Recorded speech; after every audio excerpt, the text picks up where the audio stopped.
तो hello guys, क्या हाल चाल है। आज हम लोग पहली बार अपना ब्लॉग बना सुनो पहले हम लोग अपना ब्लॉग बना रहे हैं और आपको बताते हैं पहले काजल के बारे में। तो ये मेरी पेट बिल्ली है, ठीक है ना। इसका एज अभी लगभग 1.5 साल हो गया है और ये 2 बच्चों की मम्मी है। सुन लो, पहले बात बता देते सबको बता देते हैं। तो ये जो है बेसिकली कैलिको कैट है। और अगर आपको भी बात सुन लो पूरा पहले। जो आज मौसम अच्छा था, एक सोचे कि अच्छा वीडियो बना दे इसके लिए। और अगर आपको कैट को ही पालना है तो ये कम्प्लीटली वैक्सीनेटेड है। हर 6 महीने पे या 3 महीने पे वैक्सीन कराया जाता है। इसका तो 6 महीने पे होता है और इसके बेबी अभी 2 से 3 महीने के हैं। अब उसको भी जल्दी वैक्सीनेट करा देंगे।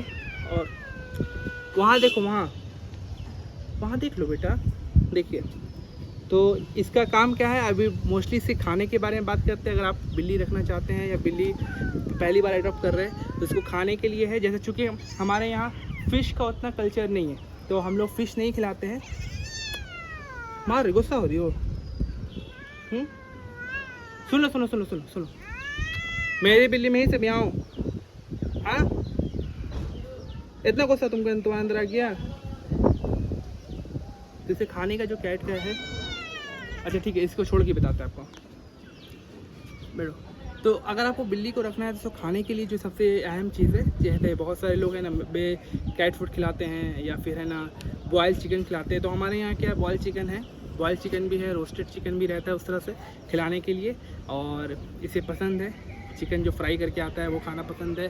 साथ में ये है ना कम्प्लीटली कभी कभी है ना मटन हमारे घर में आता है तो मटन भी इसको खाना पसंद आता है। उसके अलावा दूसरी जो चीज़ें हैं खाने पीने के अलावा, ये इसको मिल्क, बहुत सारे डॉक्टर मना करते हैं कि मिल्क नहीं देना चाहिए तो हम लोग मिल्क को अवॉइड करते हैं, लेकिन कभी कभी ये इसको मिल्क देते हैं।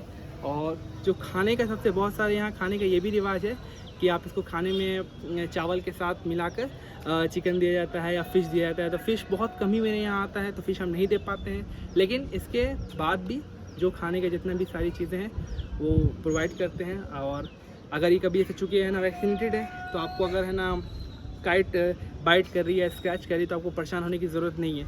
और अगर नहीं भी वैक्सीनेटेड है तो सबसे पहले आप इसको वैक्सीनेशन करा लीजिए। और उसके बाद अगर वैक्सीनेटेड नहीं है तो फिर फॉर सेफ्टी रीज़न आप एक काम कर सकते हैं, इसको आप अपने यहाँ पे भी आप है ना इंजेक्शन लगवा सकते हैं रेबीज़ का।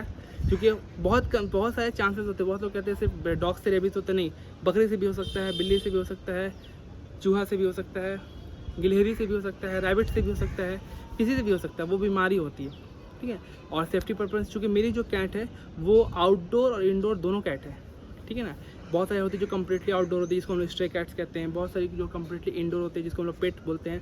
तो मेरी यहाँ बिल्ली जो है वो बाहर भी जाती है, घूमती फिरती भी और घर में भी रहती है, लेकिन मोस्ट ऑफ टाइम ये इसका जो रहता है वो घर में ही रहता है। तो आई होप सो आपको मेरा पहला ब्लॉग पसंद आया होगा। अगर आपको अच्छा लगे तो कमेंट कीजिए और मैं इस तरह से और बनाने की कोशिश करूँगा। Thank you so much.